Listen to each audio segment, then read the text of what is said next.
പ്രിയപ്പെട്ട വിദ്യാർത്ഥികളെ, NIOS +2 സോഷ്യോളജിയുടെ മറ്റൊരു ക്ലാസ്സിലേക്ക് എല്ലാവരെയും വെൽക്കം ചെയ്യുന്നു.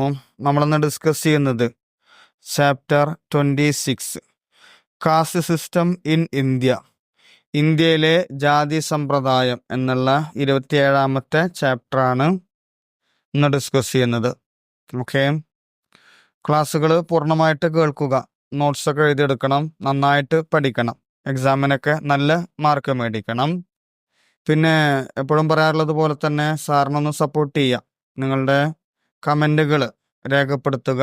അതുപോലെ തന്നെ സാറ് ക്ലാസ് ഇഷ്ടപ്പെടുകയാണെങ്കിൽ ക്ലാസ് ഒന്ന് ലൈക്ക് ചെയ്യുക. ഓക്കെ, അതുപോലെ നിങ്ങളുടെ ഫ്രണ്ട്സിലേക്കൊക്കെ ക്ലാസ് അയച്ചു കൊടുക്കുക. നമുക്ക് ക്ലാസ്സിലേക്ക് കടക്കാം. ഫസ്റ്റ് ഒന്നാമത്തെ ക്വസ്റ്റ്യൻ പറയുന്നത്, from where the word caste has its origin. Caste എന്ന പദം ആവിർഭവിച്ചത് എവിടെ നിന്നാണ്? സ്പാനിഷ് പദമായിട്ടുള്ള കാസ്റ്റയിൽ നിന്നാണ് കാസ്റ്റ് എന്ന പദം ആവിർഭവിച്ചത്. അതായത് കാസ്റ്റ എന്ന് പറയുന്ന പദത്തിൽ നിന്നാണ് കാസ്റ്റ്, ജാതി എന്ന പദം ഉണ്ടായത്. രണ്ടാമത്തെ ക്വസ്റ്റ്യൻ, ഡിഫൈൻ കാസ്റ്റ്. ജാതിയുടെ നിർവചനം എഴുതുക. ഒരാൾ ഒരു വർഗത്തിൽ ജനിക്കുകയും ആ വർഗത്തിൽ നിന്ന് മാറാൻ യാതൊരു മാർഗവുമില്ലാതിരിക്കുന്ന സംവിധാനത്തിൽ അയാളുടെ പദവി മുൻകൂട്ടി നിർണയിക്കപ്പെടുകയും ചെയ്യുന്നുവെങ്കിൽ ആ വർഗസ്ഥിതിയെയാണ് ജാതി എന്ന് പറയുന്നത്. ഒരാള് ഒരു വർഗത്തിൽ ജനിക്കുക, ആ ജനിച്ചു കഴിഞ്ഞാൽ പിന്നെ അവനക്ക് മാറാൻ സാധിക്കൂല, ജനനം കൊണ്ട് തന്നെ അവനൊരു ജാതി ഉണ്ടായിരിക്കും. മാത്രമല്ല, ആ ഒരു ജനനത്തോടുകൂടെ അല്ലെങ്കിൽ അവൻ്റെ മാതാവ്, പിതാവ് അവര് ഏതൊരു വർഗത്തിലാണോ, ഏതൊരു ജാതിയിലാണോ ഉള്ളത്, ആ ജാതിയിലായിരിക്കും അവരുടെ മക്കളും വരിക. അപ്പൊ അത്തരത്തിലുള്ള ഒരു വർഗസ്ഥിതിയെയാണ് ജാതി എന്ന് പറയുന്നത്. ഒരാൾ ഒരു വർഗത്തിൽ ജനിക്കുകയും ആ വർഗത്തിൽ നിന്ന് മാറാൻ യാതൊരു മാർഗവുമില്ലാതിരിക്കുന്ന വിധത്തിൽ അയാളുടെ പദവി മുൻകൂട്ടി നിർണയിക്കപ്പെട്ടിരിക്കുകയും ചെയ്യുന്നുവെങ്കിൽ ആ വർഗസ്ഥിതിയാണ് ജാതി എന്ന് പറയുന്നത്. ഇനി തേർഡ് മൂന്നാമത്തത്, what is the relationship between caste and politics. ജാതീയതയും രാഷ്ട്രീയവും തമ്മിലുള്ള ബന്ധം എന്താണ്? പരസ്പരം ബന്ധിതമായിട്ട് കിടക്കുന്നുണ്ട്. അതിൻ്റെ ആൻസർ നോക്കൂ. ഒരാൾ ഒരു വർഗത്തിൽ ജനിക്കുക വഴിയായി അയാളുടെ പദവി നിർണയിക്കപ്പെടുന്ന വർഗസ്ഥിതിയാണ് ജാതീയത. നമ്മൾ നേരത്തെ പറഞ്ഞല്ലോ, ജനനത്തോടു കൂടെ തന്നെ അവൻ്റെ പദവി, അവൻ്റെ ജാതി നിർണയിച്ചു കഴിഞ്ഞു. എന്നാൽ നമ്മൾ വസിക്കുന്ന സമൂഹത്തിലെ സുപ്രധാനമായ ഒരു സാമൂഹ്യ പ്രവർത്തനമാണ് രാഷ്ട്രീയം. രാഷ്ട്രീയത്തിൽ വ്യത്യസ്ത ജാതികളിൽപ്പെട്ട ആളുകൾ ഉണ്ടായിരിക്കും. ഒരു ജനസമൂഹം അതിൻ്റെ ഭരണപരമായ ക്രമീകരണങ്ങൾ നടത്തുക വഴി സാമൂഹ്യ വ്യവസ്ഥിതിയെ നിലനിർത്തുന്ന പ്രവർത്തനം കൂടിയാണ് രാഷ്ട്രീയത്തിൽ വരുന്നത്. ജാതിയിൽ വരുന്നത് ആ ജാതിയുമായി അധിഷ്ഠിതമായിട്ടുള്ള ഒരു ചെറിയ ഒരു റൗണ്ട്, ആ സർക്കിളിൽ ഉൾപ്പെടുന്ന കാര്യങ്ങൾ മാത്രമേ ജാതിയിൽ വരികയുള്ളൂ. പക്ഷേ രാഷ്ട്രീയത്തിൽ അങ്ങനെയല്ല, വ്യത്യസ്ത ജാതികൾ ചേരുന്നതാണ് രാഷ്ട്രീയം. അപ്പോൾ ജാതിയും വ്യത്യസ്ത ജാതികളുമായി ബന്ധപ്പെട്ട കാര്യങ്ങളെല്ലാം ഈ ഒരു രാഷ്ട്രീയത്തിൽ ഉൾപ്പെടുന്നതാണ്. വർണ്ണകാലഘട്ടത്തിൽ ബ്രാഹ്മണ മേധാവിത്വം ഭരണപ്രക്രിയയിൽ നിലനിന്നിരുന്നു. പിന്നെ മറ്റൊരു കാര്യം പറയുന്നത്, ഉയർന്ന ജാതിയിൽപ്പെട്ട ആളുകൾക്കാണ് രാഷ്ട്രീയപരമായിട്ടുള്ള മുൻതൂക്കം ഉണ്ടാവുന്നത്. അതിന് എക്സാമ്പിൾ പറയാണ്, ആദ്യ കാലഘട്ടങ്ങളിൽ, വർണ്ണകാലഘട്ടം എന്ന് പറഞ്ഞാൽ ആദ്യ ഈ ജാതി സമ്പ്രദായങ്ങളെല്ലാം വളരെ ശക്തമായി നിലനിന്നിരുന്ന കാലഘട്ടങ്ങളിൽ ഭരണപ്രക്രിയയിൽ ഒരു മേധാവിത്വം, ഉന്നത സ്ഥാനം ലഭിച്ചിരുന്നത് ബ്രാഹ്മണന്മാർക്കായിരുന്നു. ഇത് ജാതീയതയും രാഷ്ട്രീയവും തമ്മിലുള്ള ബന്ധത്തിന് ഒരു ഉത്തമ ഉദാഹരണമാണ്. ഇന്നത്തെ സാഹചര്യത്തിൽ ജാതിയും രാഷ്ട്രവുമായി അഭേദ്യമായ ബന്ധമാണ് ഉള്ളത്. മിക്ക ജാതികളും വോട്ട് ബാങ്കുകളായിട്ട് പ്രവർത്തിക്കുന്നു. അതായത് ഈ ഒരു കാലഘട്ടങ്ങളിൽ ജാതിക്ക് വളരെ പ്രാധാന്യമുണ്ട്. അതായത് ഈ ഓരോ സംസ്ഥാനങ്ങളിലും ഇത്തരത്തിലുള്ള ജാതിയും വർഗവുമെല്ലാം വലിയ വോട്ട് ബാങ്കുകളായിട്ടാണ് പ്രവർത്തിക്കുന്നത്. അപ്പൊ ഇന്നത്തെ സാഹചര്യത്തിൽ ജാതിയും രാഷ്ട്രീയവുമായി അഭേദ്യമായ ബന്ധമാണ് ഉള്ളത്. മിക്ക ജാതികളും വോട്ട് ബാങ്കുകളായിട്ട് പ്രവർത്തിക്കുന്നു. ഓരോ ജാതിയിൽപ്പെട്ടവർ രാഷ്ട്രീയമായി ബോധവാന്മാരാണ്. ഓരോ ജാതിയിൽപ്പെട്ടവർ തങ്ങളുടെ ജാതി താല്പര്യം സംരക്ഷിക്കുന്ന രാഷ്ട്രീയ പാർട്ടിയെ തെരഞ്ഞെടുപ്പിൽ പിന്തുണക്കുകയും ചെയ്യുന്നു. ഇപ്പോ മുമ്പത്തേതുപോലെയല്ല, ജാതിയെക്കുറിച്ചുള്ള അറിവ് അതാത് ജാതിയിൽപ്പെട്ട ആളുകൾക്ക് ലഭിക്കുന്നുണ്ട്. ഒന്നുകിൽ ധാരാളം ആളുകളുള്ള പ്രദേശമാണ് എന്നുണ്ടെങ്കിൽ ആ ജാതിയിൽപ്പെട്ട ആളുകളെ തന്നെ ഇലക്ഷന് സ്ഥാനാർത്ഥിയായിട്ട് നിൽക്കും.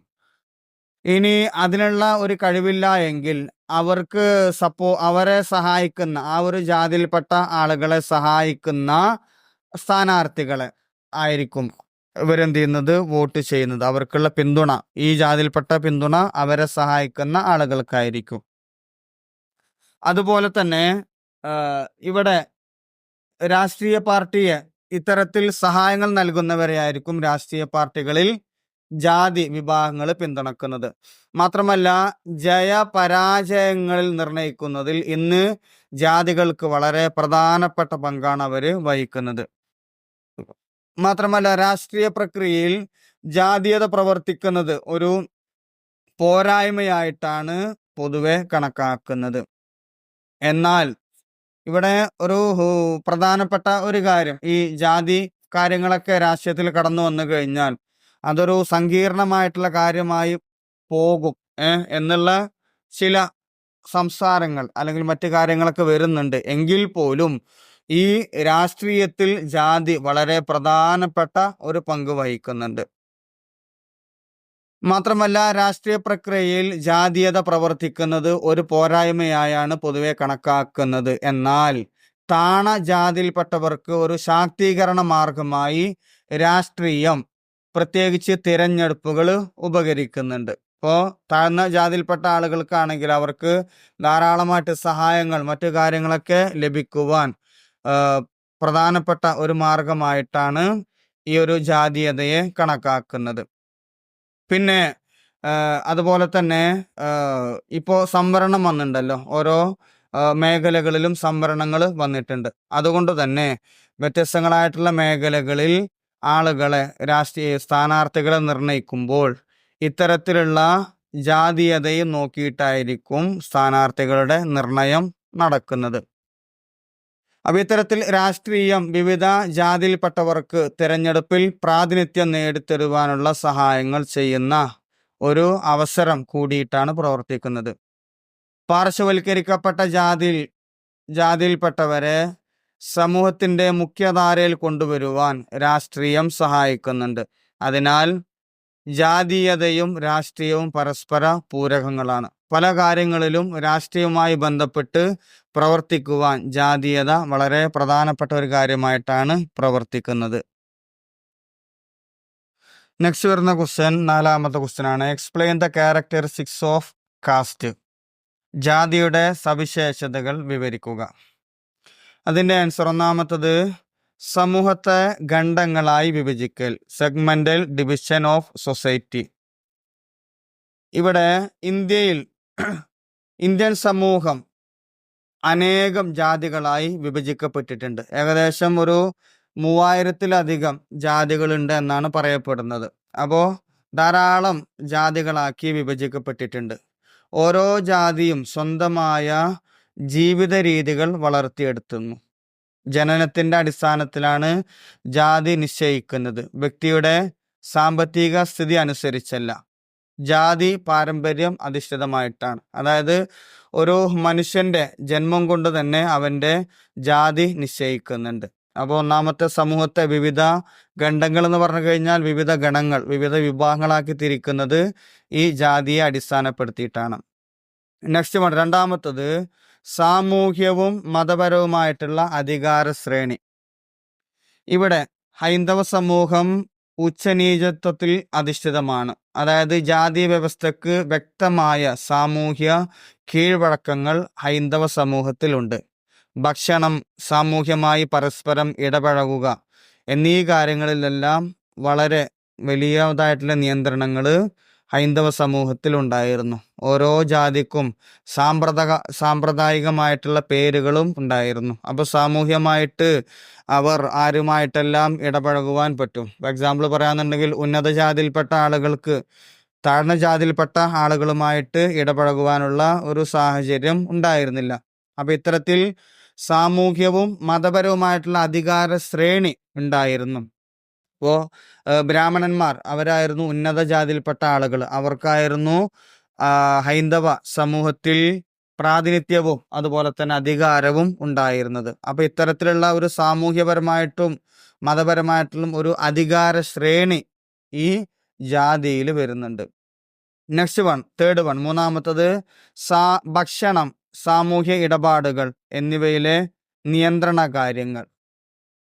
ഇവിടെ ജാതി വിലക്കുകൾ വളരെ സങ്കീർണമാണ്. ഈ വിലക്കുകൾ നടപ്പാക്കി ഉയർന്ന ജാതിക്കാർ ആചാരപരമായ തങ്ങളുടെ പരിശുദ്ധി പരിരക്ഷിച്ചു പോന്നിരുന്നു. അതിനു വേണ്ടിയിട്ട് ഓരോ ജാതിയും അതിൻ്റെതായിട്ടുള്ള ഉപസംസ്കാരം വളർത്തിയെടുത്തിരുന്നു. അതിൽ ഭക്ഷണം, സാമൂഹ്യമായിട്ട് പരസ്പരം ഇടപഴകുക എന്നീ കാര്യങ്ങളിൽ നിയന്ത്രണം ഉണ്ടായിരുന്നു. അപ്പോൾ ജാതി വിലക്കുകൾ വളരെ സങ്കീർണമാണ്, വളരെ ബുദ്ധിമുട്ടുള്ള കാര്യമാണ്. ഇപ്പോൾ ഒരു ജാതിയിലുള്ള നിയമങ്ങൾക്കോ അവരുടെ സംസ്കാരങ്ങൾക്കോ എതിര് പ്രവർത്തിച്ചു കഴിഞ്ഞാൽ ജാതി വിലക്ക് വരുന്നതാണ്. അപ്പോൾ അതില്ലാതിരിക്കുവാൻ വേണ്ടിയിട്ട് ആ ജാതിയിൽപ്പെട്ട ആളുകൾ ഈ കാര്യങ്ങളെ വളരെ കൃത്യമായി സംരക്ഷിച്ചു പോന്നിരുന്നു. അപ്പോൾ ഇതിനു വേണ്ടിയിട്ട് എക്സാമ്പിൾ പറയുന്നത് ഭക്ഷണം. ഇപ്പോൾ ഹൈന്ദവ സമൂഹത്തിൽ തന്നെ വ്യത്യസ്ത ജാതിയിൽപ്പെട്ട ആളുകൾക്ക് മാംസാഹാരങ്ങൾ അല്ലെ മറ്റു കാര്യങ്ങളൊന്നും മറ്റു ചില നിയന്ത്രണങ്ങളൊക്കെ അവരിൽ വരുന്നുണ്ട്. പിന്നെ അതുപോലെ തന്നെ സമൂഹത്തിലെ എല്ലാവരുമായിട്ടും ഇടപഴകുവാനും പറ്റുകയില്ല. ഉന്നത ജാതിയിൽപ്പെട്ട ആളുകൾക്ക് താഴ്ന്ന ജാതിയിൽപ്പെട്ട ആളുകളുമായിട്ട് ഇടപഴകുവാൻ പറ്റുകയില്ല. അപ്പൊ അത്തരം കാര്യങ്ങളിലെല്ലാം നിയന്ത്രണങ്ങൾ ഉണ്ടായിരുന്നു. നെക്സ്റ്റ് വൺ വരുന്നത് സ്വഗണ വിവാഹം. അതായത് വിവാഹത്തിന് ജാതീയമായിട്ടുള്ള നിയന്ത്രണം വരുന്നുണ്ട്. ജാതി എന്നത് പരസ്പരം വിവാഹം കഴിക്കുന്നവരുടെ ഒരു സമൂഹമാണ്. സ്വജാതി വിവാഹം മാത്രമേ അനുവദിക്കപ്പെട്ടിരുന്നുള്ളൂ. ഹൈന്ദവ മതത്തിലാണെങ്കിൽ രണ്ട് കാര്യങ്ങൾ നോക്കണം. ഒന്നാമത്തത് ഹിന്ദു മതത്തിൽപ്പെട്ട ആളായിരിക്കണം, അതേപോലെ തന്നെ അവരുടെ ജാതിയിൽപ്പെട്ട ആളുമായിരിക്കണം. അതുകൊണ്ടാണ് സ്വഗണ വിവാഹം ജാതിയിൽ വളരെ പ്രധാനപ്പെട്ട ഒരു കാര്യമാണ്.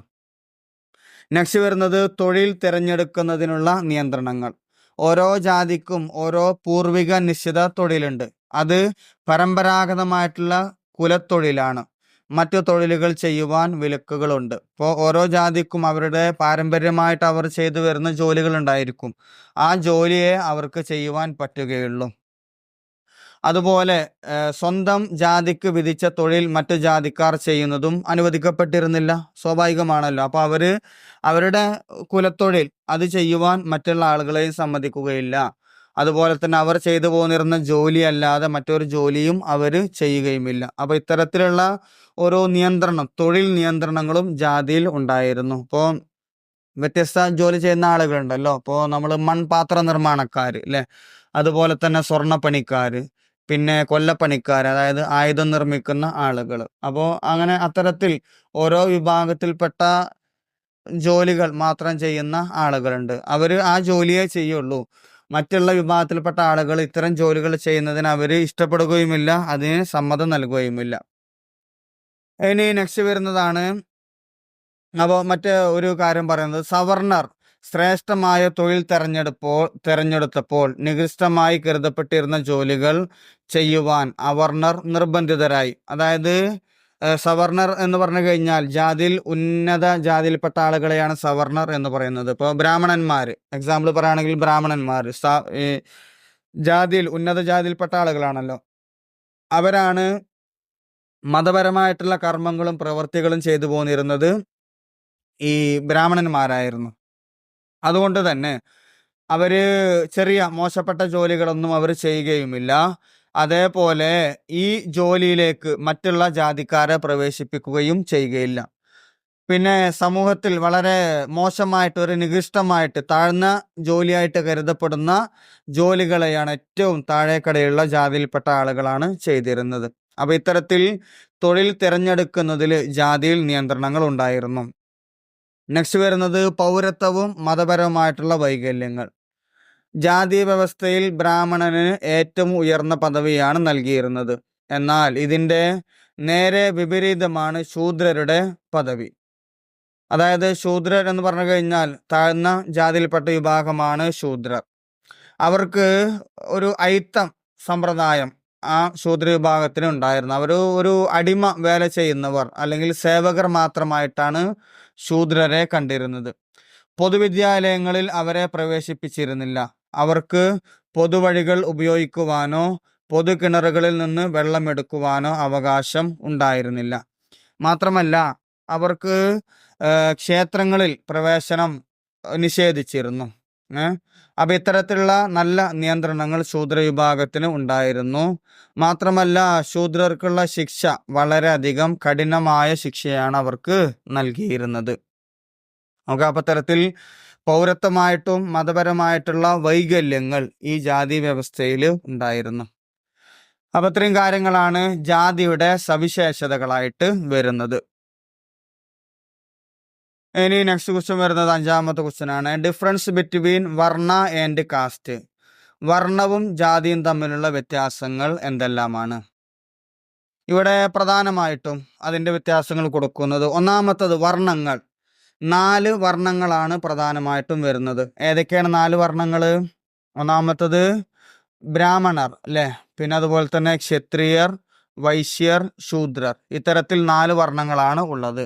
ജാതിയോ 3000-ലേറെ ജാതികളുണ്ട്.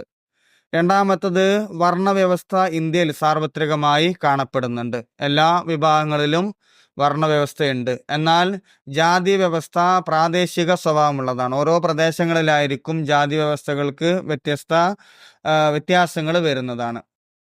മൂന്നാമത്തത് വർണ്ണവ്യവസ്ഥയിൽ ഓരോ വർണ്ണത്തിനുമുള്ള സാമൂഹ്യ പദവി ഇന്ത്യയിൽ എല്ലായിടത്തും ഒരേപോലെയാണ്. അപ്പൊ ഈ 4 വർണ്ണത്തിൽപ്പെട്ട ആളുകൾക്കും ഇന്ത്യയിൽ എവിടെയാണെങ്കിലും ആ ഒരു വ്യത്യസ്ത ഒരു ശ്രേണി സ്ഥാനങ്ങളായിരിക്കും ഉണ്ടായിരിക്കുക.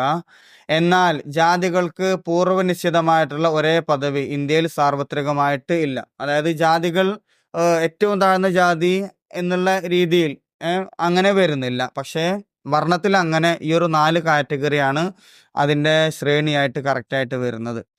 നാലാമത്തത് വ്യക്തമായിട്ടുള്ള ശ്രേണിയുണ്ട് വർണ്ണത്തിൽ. എന്നാൽ ജാതിയിൽ ജാതി വ്യവസ്ഥയ്ക്ക് ഒരു സാർവത്രികമായിട്ടുള്ള ഒരു ശ്രേണി ക്രമം വരുന്നില്ല. അഞ്ചാമത്തത് വർണ്ണം ആർജിതമാണ്. അതായത് വർണ്ണം ആർജിച്ചെടുക്കുന്നതാണ്. എന്നാൽ ജാതി പരമ്പരാഗതമായിട്ട് ലഭിക്കുന്നതാണ് ജാതി വ്യവസ്ഥ. ഇനി ആറാമത്തത് ചലനാത്മകത ഉണ്ട്. ഈ വർണ്ണങ്ങളിൽ ചലനാത്മകത ഉണ്ടാകുന്നതാണ്. കുറച്ചിലുകൾ അങ്ങോട്ടും ഇങ്ങോട്ടുമുള്ള മാറ്റങ്ങളൊക്കെ വരാറുണ്ട്. എന്നാൽ ജാതി വ്യവസ്ഥയിൽ ചലനാത്മകത ഇല്ല. അവർ ഏത് ജാതിയാണോ ആ ജാതിയിൽപ്പെട്ട ആളുകൾ തന്നെയായിരിക്കും മരണം വരെയും. ഏഴാമത്തത് കർമ്മത്തിന് പ്രാധാന്യം കൽപ്പിക്കുന്നു. ഇവിടെ പ്രധാനമായിട്ടും വർണ്ണങ്ങൾ കർമ്മങ്ങളെ അടിസ്ഥാനപ്പെടുത്തിയിട്ടാണ്. ജാതി വ്യവസ്ഥയിലാണെങ്കിൽ തൊഴിലിനെ അടിസ്ഥാനമാക്കിയിട്ടാണ് ജാതി വ്യവസ്ഥയിൽ വരുന്നത്. എട്ടാമത്തത് വർണ്ണ വ്യവസ്ഥ ജാതി വ്യവസ്ഥയുടെ ചരിത്രപരമായിട്ടുള്ള ഒരു സവിശേഷ ഘടകമാണ്. അപ്പോൾ ഈ ചരിത്രപരമായിട്ട് തന്നെ ജാതി വ്യവസ്ഥയ്ക്ക് വളരെ വലിയ പ്രാധാന്യം കടക്കുന്നുണ്ട്. എന്നാൽ സാമൂഹ്യ വിഭജനത്തെ അടിസ്ഥാനപ്പെടുത്തിയിട്ടാണ് ജാതി സമ്പ്രദായങ്ങൾ വന്നിട്ടുള്ളത്. ഓക്കെ, അപ്പൊ ഇത്തരം കാര്യങ്ങളാണ് വർണ്ണവ്യവസ്ഥയും അല്ലെങ്കിൽ വർണ്ണവും ജാതിയും തമ്മിലുള്ള ഡിഫറൻസ് വ്യത്യാസങ്ങളായിട്ട് വരുന്നത്. ഇനി ആറാമത്തെ ക്വസ്റ്റ്യൻ, ഡിഫൈൻ ക്ലാസ്. വർഗത്തെ എങ്ങനെയാണ് നിർവചിക്കുക? ഒരു സമൂഹത്തിൽ ഏറെക്കുറെ ഒരേ സാമൂഹ്യ പദവിയുള്ള ആളുകളുടെ സഞ്ചയമാണ് ഒരു വർഗം. വർഗങ്ങൾക്കിടയിൽ വിവാഹ നിയന്ത്രണം വരുന്നില്ല. ഒരു സമൂഹത്തിലെ ഏറെക്കുറെ ഒരേ സാമൂഹ്യ പദവിയുള്ള ആളുകളുടെ ഒരു വിഭാഗത്തെയാണ് വർഗം എന്ന് പറയുന്നത്. ഈ വർഗങ്ങൾക്കിടയിൽ വിവാഹ നിയന്ത്രണങ്ങളൊന്നും വരുന്നില്ല. പരസ്പരം അങ്ങോട്ടും ഇങ്ങോട്ടും വിവാഹം കഴിക്കുവാൻ സാധിക്കുന്നതാണ്. ഇനി നമ്മൾ നേരത്തെ ജാതിയെ കുറിച്ച് പറഞ്ഞു. ഇനി ജാതിയും വർഗവും തമ്മിലുള്ള വ്യത്യാസങ്ങളാണ് പറയുന്നത്. ആദ്യം പറയുന്നത് ജാതിയെ കുറിച്ചാണ്, കാസ്റ്റ്. ഇവിടെ ജാതിയുടെ ഒരു പ്രത്യേകത, ഒരു കാര്യം, ഇത് സാർവലൗകികമല്ല. ഇന്ത്യയിൽ മാത്രമാണ് ജാതി വ്യവസ്ഥ കാണപ്പെടുന്നത്. സാർവലൗകികം എന്ന് പറഞ്ഞു കഴിഞ്ഞാൽ ലോകത്തിന്റെ എല്ലാ ഭാഗങ്ങളിലും ജാതി വ്യവസ്ഥ വരുന്നില്ല. ഇന്ത്യയിൽ മാത്രം കാണപ്പെടുന്ന ഒരു സമ്പ്രദായമാണ് ജാതി വ്യവസ്ഥ. രണ്ടാമത്തത് പദവിയുടെ മാനദണ്ഡം ജനനമാണ്. അതായത് ജനിക്കലോടുകൂടെ ഒരാൾ ജനിക്കുന്നതോടുകൂടെ അവന്റെ ജാതി നിർണയിക്കുന്നതാണ്. ഇനി മൂന്നാമത്തത് ഒരു അടഞ്ഞ സംവിധാനമാണ്. അതായത് ഈ ജാതിയിലേക്ക് ആർക്കും പ്രവേശിക്കുവാൻ സാധിക്കുകയില്ല. അവന്റെ ജനനത്തോടു കൂടെ ലഭിക്കുന്ന ഒരു സംഗതിയാണ് ഏത്? ജാതി എന്ന് പറയുന്നത്. ഇനി നാലാമത്തത് ദൈവികമായിട്ടുള്ള ഉത്ഭവം. പല ജാതികൾക്കും അതിന്റെ ദൈവികമായിട്ടുള്ള ഉത്ഭവം എന്ന് കരുതപ്പെടുന്നു. ഇപ്പോൾ ഉന്നത ജാതിയിൽപ്പെട്ട ആളുകളാണെങ്കിൽ ബ്രാഹ്മണന്മാർ അല്ലെ, അവർ ദൈവത്തിന്റെ ആളുകളാണ് എന്നുള്ള രീതിയിലാണ് അവർ പ്രവർത്തിക്കുന്നത്. അതുപോലെ തന്നെ ക്ഷത്രിയന്മാരുടെ വാദം, അവര് രാജ്യത്തിനെ സംരക്ഷിക്കുവാൻ വേണ്ടിയിട്ടുള്ളതാണ്. അവര് ദൈവരക്തമാണ് അവരിലൂടെ ഓടുന്നത് എന്നൊക്കെയുള്ള വാദങ്ങളാണ് അവർക്കുള്ളത്. അപ്പൊ അതാണ് നാലാമത്തത്, ദൈവികമായ ഉത്ഭവം എന്ന് പറയുന്നത്. ഇനി അഞ്ചാമത്തത്, ചില ജാതികൾ ശുദ്ധമായി ഗണിക്കപ്പെടുന്നു, മറ്റു ചില ജാതികൾ അശുദ്ധമായി ഗണിക്കപ്പെടുന്നു. അതായത് ബ്രാഹ്മണന്മാർ ഉന്നത ജാതിയിൽപ്പെട്ട ആളുകളാണ്, അവർ ശുദ്ധജാതിക്കാരാണ്. പിന്നെ ഏറ്റവും താഴെയുള്ള ശൂദ്രന്മാരായിട്ടുള്ള ആളുകൾ അവര് അശുദ്ധമായിട്ടുള്ള കണക്കാക്കപ്പെടുന്ന ജാതികളാണ്. അപ്പോൾ അത്തരത്തിലുള്ള വ്യത്യാസങ്ങൾ ജാതിയിൽ വരുന്നുണ്ട്. പിന്നെ അതുപോലെ നെക്സ്റ്റ് വരുന്നത്, ഒരു ജാതിക്കാർ ആ ജാതിയിൽ നിന്ന് തന്നെ വിവാഹം കഴിക്കുന്നു. ജാതിക്കാർ പരസ്പരം അങ്ങോട്ടും ഇങ്ങോട്ടുമല്ല, അതേ വിഭാഗത്തിൽപ്പെട്ട ആളുകളെ ആയിരിക്കും വിവാഹം കഴിക്കുന്നത്. ഈ കാര്യങ്ങളാണ് ജാതിയുടെ പ്രത്യേകതകളായിട്ട് വരുന്നത്. അതേസമയം വർഗത്തിന്റെ പ്രത്യേകതകൾ, ഒന്നാമത്തത് പ്രകൃത്യ വർഗം സാർവലൗകികമാണ്. ഓരോ വിഭാഗങ്ങൾ വ്യത്യസ്ത, ഇന്ത്യയിൽ മാത്രമല്ല ലോകത്തുടനീളമായിട്ട് വ്യത്യസ്ത വർഗങ്ങൾ ഉണ്ട്. രണ്ടാമത്തത് വ്യക്തികൾ നേടിയെടുക്കുന്നതാണ് പദവി. ഒരു വർഗത്തിൽപ്പെട്ട ആളുകൾക്ക് അവരുടെ പ്രയത്ന ഫലമായിട്ട് അവർ നേടിയെടുക്കുന്ന കാര്യമാണ് പദവി. ഇനി മൂന്നാമത്തത് ഒരു തുറന്ന സംവിധാനമാണ്. ജാതി പോലെയല്ല, ആർക്കും അവരുടെ പ്രവർത്തനത്തിനും പ്രയത്നത്തിനും അനുസരിച്ച് ഓരോ വർഗത്തിലും ഉൾപ്പെടുവാൻ സാധിക്കുന്നതാണ്. ഇനി മറ്റൊന്ന്, നാലാമത്തത് വർഗ സംവിധാനം മതേതരമാണ്. ഏതെങ്കിലും ഒരു മതവിഭാഗത്തിൽപ്പെട്ട ആളുകൾക്ക് മാത്രമല്ല, എല്ലാ മതവിഭാഗത്തിൽപ്പെട്ട ആളുകൾക്കും അവരുടെ ശ്രമങ്ങൾക്കും പ്രവർത്തനങ്ങൾക്കും അനുസരിച്ച് ഓരോ വർഗത്തിലും ഉൾപ്പെടുവാൻ സാധിക്കും. അഞ്ചാമത്തത്, വർഗങ്ങൾ തമ്മിൽ അസമത്വമുണ്ട്, എന്നാൽ അശുദ്ധിയില്ല. ഓരോ വിഭാഗം അല്ലെങ്കിൽ ഓരോ വർഗവും വ്യത്യസ്ത കാറ്റഗറിയോ വ്യത്യസ്ത വിഭാഗങ്ങളോ ആയിരിക്കും.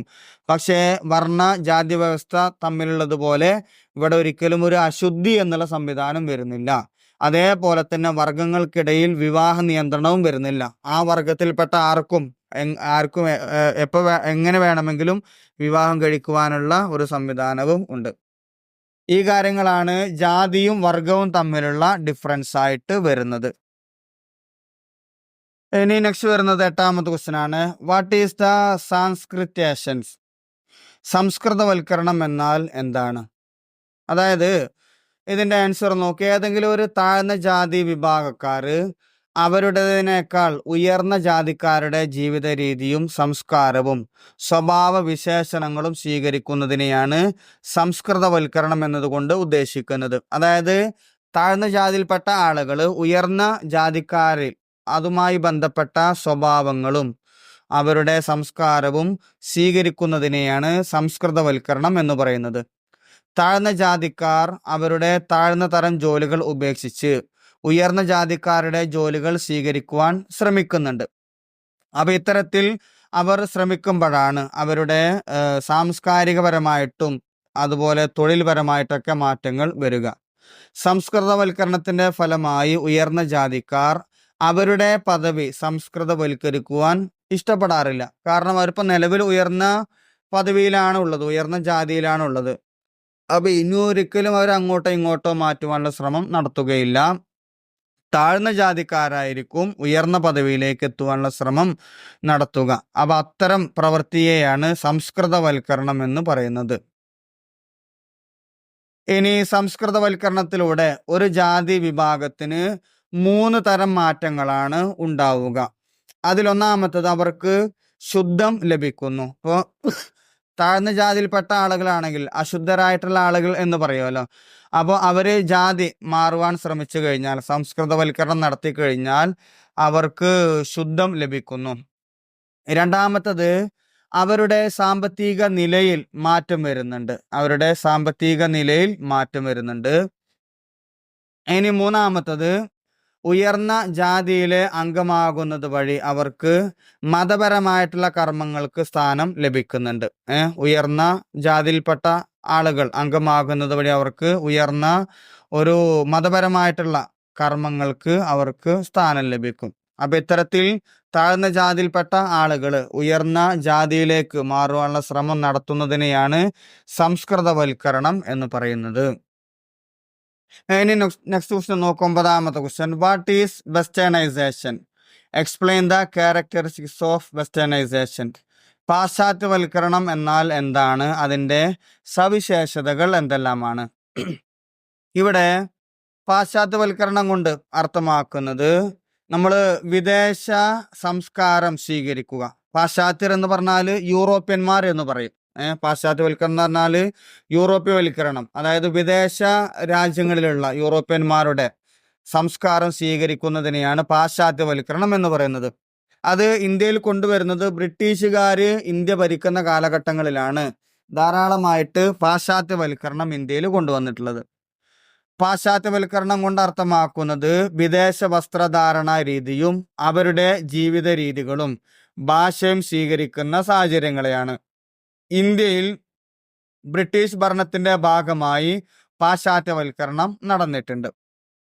ഇനി പാശ്ചാത്യവൽക്കരണത്തിന്റെ സവിശേഷതകളാണ്. ഒന്നാമത്തത് സാംസ്കാരിക അനുകരണം എന്ന താരതമ്യേന ലളിതമായ ഒരു പ്രക്രിയയാണ് പാശ്ചാത്യവൽക്കരണം. അതായത് അവരുടെ സംസ്കാരങ്ങൾ നമ്മൾ അനുകരിക്കുക, അതാണ് പാശ്ചാത്യവൽക്കരണം.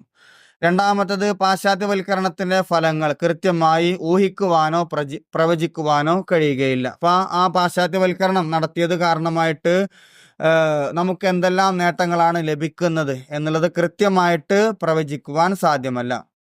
മാനവികത, സമത്വം, മതേതരത്വം എന്നീ 3 പ്രധാന തുല്യങ്ങൾ അടിസ്ഥാനമാക്കി സംഭവിക്കുന്ന ഒരു പ്രക്രിയയാണ് പാശ്ചാത്യവൽക്കരണം. പലപ്പോഴും പാശ്ചാത്യവൽക്കരണം നടത്തുമ്പോൾ പരിപൂർണമായിട്ട് നമുക്ക് നടപ്പിലാക്കുവാൻ സാധ്യമായിരുന്നില്ല. പക്ഷേ ചില കാര്യങ്ങൾ മുൻനിർത്തിയായിരുന്നു പാശ്ചാത്യവൽക്കരണം നടത്തുവാനുള്ള ശ്രമം നടത്തിയിരുന്നത്. ഒന്നാമത്തത് അത് മാനവികതയായിരുന്നു, ഒരു മനുഷ്യത്വം, മതപരമായിട്ടുള്ള അല്ലെങ്കിൽ മനുഷ്യനെ ഒന്നായി കാണുക. ആ രീതിയാണ് പാശ്ചാത്യവൽക്കരണത്തിന് നടത്തുവാൻ പ്രധാനപ്പെട്ട ഒരു കാരണമുണ്ടായിരുന്നത്. അതുപോലെ തന്നെ സമത്വം. ഇവിടെ ഇന്ത്യയിൽ ജാതി വ്യവസ്ഥകൾ നിലനിന്നിരുന്നു, ജാതിപരമായിട്ടുള്ള ഏറ്റക്കുറച്ചിലുകളുണ്ട്. അതുപോലെ തന്നെ സ്ത്രീയും പുരുഷനും തമ്മിൽ വ്യത്യാസമുണ്ടായിരുന്നു. അപ്പോൾ എല്ലാ മനുഷ്യന്മാർക്കിടയിലും ഒരേപോലെ സമത്വം കൊണ്ടുവരുവാനാണ് പാശ്ചാത്യവൽക്കരണം ശ്രമം നടത്തിയത്. അതുപോലെ തന്നെ മതേതരത്വം. ഇന്ത്യയിൽ മതേതരത്വം ഉള്ള രാജ്യമാണ് ഇന്ത്യ. അതുകൊണ്ട് തന്നെ യൂറോപ്യന്മാരേതുപോലെ തന്നെ മതത്തിന് പ്രാധാന്യം കൂടുതലായിട്ട് നൽകാതെ മതേതരത്വം കൊണ്ടുവരിക, ഈ കാര്യങ്ങൾക്ക് വേണ്ടിയിട്ടാണ് പ്രധാനമായിട്ടും പാശ്ചാത്യവൽക്കരണം നടത്തുവാനുള്ള ശ്രമങ്ങൾ നടത്തിയിരുന്നത്. ഇനി നെക്സ്റ്റ് വരുന്നത് പാശ്ചാത്യവൽക്കരണം സ്വീകരിക്കുക വഴി ജനങ്ങളുടെ ജീവിത നിലവാരം മെച്ചപ്പെട്ടു. ഇപ്പോൾ യൂറോപ്യന്മാരുടെ അവരുടെ ജീവിത രീതി എങ്ങനെയാണോ ആ ഒരു അവസ്ഥയിലേക്കായിരിക്കും ഇന്ത്യക്കാരുടെയും ജീവിത രീതി മാറുന്നത്. പിന്നെ നെക്സ്റ്റ് വരുന്നത് സാംസ്കാരിക ബഹുത്വം എന്ന സവിശേഷ അന്തരീക്ഷത്തിന്റെ ഉദയത്തിന് പാശ്ചാത്യവൽക്കരണം കാരണമായിട്ടുണ്ട്. ഇപ്പോൾ അവരുടെ ഇന്ത്യയിൽ 2 രീതിയിലുള്ള സംസ്കാരം നിലനിന്നു അല്ലെങ്കിൽ ഉണ്ടായിരുന്നു. അപ്പോൾ ഇന്ത്യയുടെ ഒരു പരമ്പരാഗതമായിട്ടുള്ള സംസ്കാരവും അതുപോലെ തന്നെ പാശ്ചാത്യന്മാരുടെ പുതിയ ഒരു സംസ്കാരവും പിന്നീട് ഇന്ത്യയിൽ നിലനിന്നിട്ടുണ്ട്. അപ്പൊ ഈ കാര്യങ്ങളെയാണ്, വിദേശ സംസ്കാരം സ്വീകരിക്കുന്നതിനെയാണ് പാശ്ചാത്യവൽക്കരണം എന്നതുകൊണ്ട് ഉദ്ദേശിക്കുന്നത്. ഇനി നെക്സ്റ്റ് വരുന്നത് 10ാമത്തെ ക്വസ്റ്റ്യൻ ആണ്. What is modernisation? എക്സ്പ്ലെയിൻ. ആധുനികവൽക്കരണം എന്നാൽ എന്താണ്? അപ്പോൾ ആധുനികവൽക്കരണം എന്ന് പറഞ്ഞു കഴിഞ്ഞാൽ ഈ ഒരു കാലഘട്ടത്തിലേക്ക് വന്നിട്ടുള്ള മാറ്റങ്ങൾ, ഒരു പഴയ പരമ്പരാഗതമായിട്ടുള്ള പഴയ പൗരാണിക കാലഘട്ടങ്ങളിൽ നിന്നും ഈ ഒരു കാലഘട്ടത്തിലേക്ക് മാറിയിട്ടുള്ള കാര്യങ്ങളെയാണ് ആധുനികവൽക്കരണം എന്നതുകൊണ്ട് ഉദ്ദേശിക്കുന്നത്. ആധുനികവൽക്കരണം അടിസ്ഥാനപരമായിട്ട് ഒരു പ്രക്രിയയാണ്. പാരമ്പര്യ അധിഷ്ഠിതമായോ അർത്ഥപാരമ്പര്യ അധിഷ്ഠിതമായിട്ടോ ആയ ക്രമത്തിൽ നിന്ന് അഭിലഷണീയമായ ചില സാങ്കേതിക വിദ്യകളിലേക്കും അതുമായി ബന്ധപ്പെട്ട സാമൂഹ്യ ഘടനയിലേക്കും മൂല്യവ്യവസ്ഥിതിയിലേക്കും പ്രചോദനങ്ങളിലേക്കും ധാരണകളിലേക്കുമുള്ള ഒരു പരിവർത്തനമായാണ് ആധുനികവൽക്കരണം എന്ന് എസ്.സി. ദുബെ അഭിപ്രായപ്പെടുന്നത്. അപ്പോൾ എസ്.സി. ദുബെ എന്ന് പറയുന്ന ചിന്തകന്റെ അഭിപ്രായത്തിൽ പാരമ്പര്യത്തിൽ അധിഷ്ഠിതമായിട്ട് നിന്നിരുന്ന ഒരു കാര്യത്തെ അതിൽ നിന്നും പുതിയ ചില സാങ്കേതിക വിദ്യകളിലേക്കും അതുപോലെ തന്നെ പുതിയൊരു സാമൂഹ്യ ഘടനയിലേക്കും അതുപോലെ പുതിയ ഒരു വ്യവസ്ഥയിലേക്കും പ്രചോദനങ്ങളിലേക്കും ഒരു പരിവർത്തനം ചെയ്യുക. പരിവർത്തനം എന്ന് പറഞ്ഞാൽ മാറ്റം, ഒരു പരമ്പരാഗതമായിട്ടുള്ള രീതിയിൽ നിന്നും പുതിയൊരു രീതിയിലേക്ക് മാറ്റങ്ങൾ കൊണ്ടുവരുന്നതിനെയാണ് ആധുനികവൽക്കരണം എന്ന് പറയുന്നത്. ആധുനികവൽക്കരണത്തിൻ്റെ ഗുണമേന്മകൾ പ്രചരിപ്പിക്കുന്നതിന് വിദ്യാഭ്യാസത്തെ ഉപയോഗപ്പെടുത്തുന്ന സമ്പ്രദായത്തിന് 1960 മുതൽ 1970 വരെയുള്ള കാലഘട്ടത്തിൽ പ്രാധാന്യം വർദ്ധിച്ചിട്ടുണ്ട്. അപ്പോൾ ആ ഒരു കാലഘട്ടങ്ങളിൽ പരമ്പരാഗതമായിട്ടുള്ള കാര്യങ്ങളെയാണ് പിന്തുടർന്നിരുന്നത്. ഇനിയും നമ്മൾ ഈ ഒരു പാരമ്പര്യത്തിൽ നിലനിന്നാൽ പോരാ. കാരണം മറ്റുള്ള രാജ്യങ്ങളെല്ലാം വലിയ രീതിയിലുള്ള മുന്നേറ്റം നടത്തുമ്പോൾ നമ്മുടെ ഇന്ത്യ രാജ്യം ഇനി പിറകോട്ട് പോകുവാൻ സാധ്യമല്ല. അങ്ങനെയാണ് ഇന്ത്യയിലും ആധുനികവൽക്കരണത്തിലേക്കുള്ള പാതകൾ ആരംഭിക്കുന്നത്. ആധുനികവൽക്കരണത്തിന്റെ പ്രത്യേകതകളായിട്ടുള്ള സാമ്പത്തിക കാര്യങ്ങളിൽ കാര്യക്ഷമത, സാമ്പത്തിക കാര്യങ്ങളിൽ എന്ത് ചെയ്യണം, മാറ്റങ്ങൾ കൊണ്ടുവരണം. അതുപോലെ ഇപ്പോൾ ബ്രിട്ടീഷുകാർ ഇന്ത്യ ഭരിച്ച് കഴിഞ്ഞപ്പോൾ ഇന്ത്യയെ സാമ്പത്തികമായിട്ടും അതുപോലെ തന്നെ മറ്റുള്ള സ്രോതസ്സുകൾ എല്ലാം തന്നെ വറ്റിവരണ്ടു എന്ന് പറയില്ലേ, എല്ലാം ആര് അടിച്ചുകൊണ്ടുപോയി, ബ്രിട്ടീഷുകാർ അടിച്ചുകൊണ്ടുപോയി. സാമ്പത്തികമായിട്ടൊക്കെ വളരെയധികം തകർച്ചയിലേക്ക് പോയി. ഇനിയും നമ്മൾ പരമ്പരാഗതമായിട്ട് കഴിഞ്ഞാൽ പോരാ, ആധുനികതയിലേക്ക് എത്തണം, വലിയ രീതിയിലേക്ക് സാമ്പത്തിക മുന്നേറ്റം നടത്തണം. ആ ഒരു കാര്യങ്ങളിലേക്കാണ് പിന്നീട് അങ്ങോട്ടുള്ള പ്രവർത്തികൾ ഉണ്ടായത്. അപ്പോൾ ഇത്തരത്തിൽ ആധുനികവൽക്കരണത്തിൻ്റെ പ്രത്യേകതകളായിട്ട് സാമ്പത്തിക കാര്യങ്ങളിൽ കാര്യക്ഷമത ഉണ്ടായിരിക്കും. അതുപോലെ തന്നെ തീരുമാനങ്ങളിൽ ജനപങ്കാളിത്തം, തനിയെ എന്തെങ്കിലും കാര്യങ്ങൾ തീരുമാനിക്കുകയല്ല, എല്ലാവരും ഒന്നിച്ചു ചേർന്ന് കാര്യങ്ങൾ തീരുമാനിക്കുക.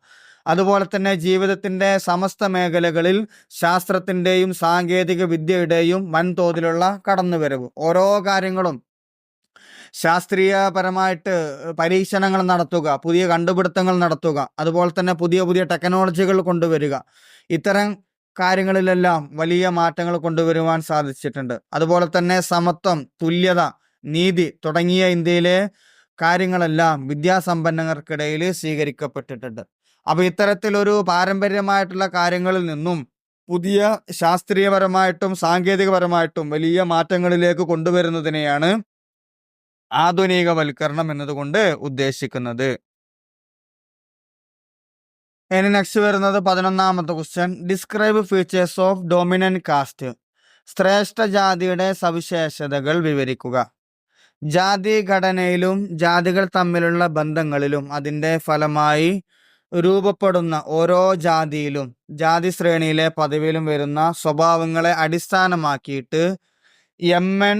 ശ്രീനിവാസ് വികസിപ്പിച്ചെടുത്ത സംസ്കൃതവൽക്കരണ സിദ്ധാന്തത്തിൽ ശ്രേഷ്ഠ ജാതിയെ പറ്റി പ്രതിപാദിക്കുന്നുണ്ട്. അതായത് ശ്രേഷ്ഠ ജാതിയിൽ ചില സ്വഭാവങ്ങളാണ് വരുന്നത്. അതിലൊന്നാമത്തത് സംഖ്യാബലം. ഈ സംസ്കൃതവൽക്കരണത്തിലൂടെ ജാതിയിലുള്ള സംഖ്യാബലം കൂട്ടുവാൻ സാധിക്കും.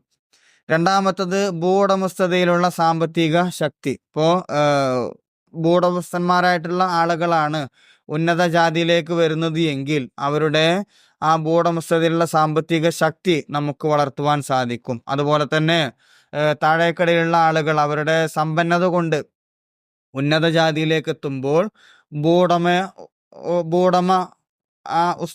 ഭൂവുടമസ്ഥത എന്നുള്ള ആ ഒരു സംവിധാനത്തിലേക്ക് അവർക്ക് മാറുവാനും സാധിക്കുന്നതാണ്. പിന്നെ അതുപോലെ തന്നെ മൂന്നാമത്തെ കാര്യമാണ് രാഷ്ട്രീയാധികാരം. ഇവര് താഴ്ന്ന ജാതിയിൽ നിന്നും ഉന്നത ജാതിയിലേക്ക് എത്തുമ്പോൾ രാഷ്ട്രീയപരമായിട്ട് വലിയ അധികാരങ്ങൾ ലഭിക്കുവാൻ അവർക്ക് കാരണമാകുന്നതാണ്. ഓക്കെ, അപ്പൊ ഇത്രയും കാര്യങ്ങളാണ് 27ാമത്തെ കാസ്റ്റ് സിസ്റ്റം ഇൻ ഇന്ത്യയിലെ ജാതി സമ്പ്രദായം എന്നുള്ള ചാപ്റ്ററിൽ വരുന്നത്. ക്ലാസ്സുകൾ പൂർണ്ണമായിട്ട് കേൾക്കുക, നോട്ട്സ് എഴുതിയെടുക്കുക. എന്തെങ്കിലും സംശയങ്ങളുണ്ടെങ്കിൽ ചോദിക്കണം. എക്സാമിനൊക്കെ നല്ല മാർക്ക് മേടിക്കണം. ഓക്കെ, മറ്റൊരു ക്ലാസ്സുമായിട്ട് വീണ്ടും കാണാം.